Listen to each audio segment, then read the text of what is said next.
calls for the Northern Territory's ICAC Commissioner to stand down over comments he made at a protest rally in Alice Springs last week. Matt Cunningham is in Darwin for us this morning. Matt, the Commissioner was speaking just a day after a police officer was charged with murder over the death of an Indigenous teenager.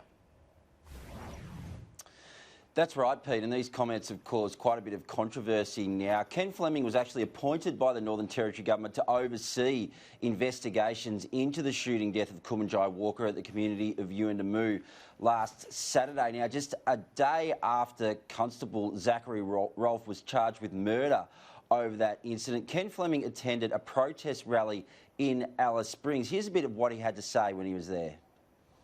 One of the most important messages here today is Black Lives Matter.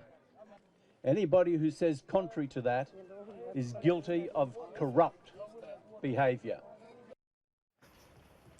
Now, of course, Black Lives Matter is a term that has a bit of history going back to the beginning of this decade, and it started a protest movement around the world that initiated in the United States after a white police officer was acquitted over the shooting death of an African-American teenager.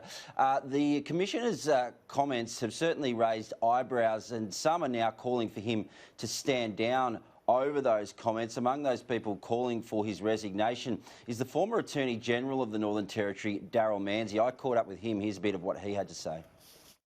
I mean, I think anyone looking at this independently would say, how can this man be independent and seen to be independent, which is more importantly because it's the perception that really counts. How can people perceive that this man is totally above politics and normal day-to-day activities?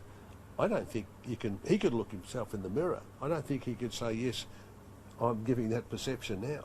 So I think he should do the right thing. It's up to him.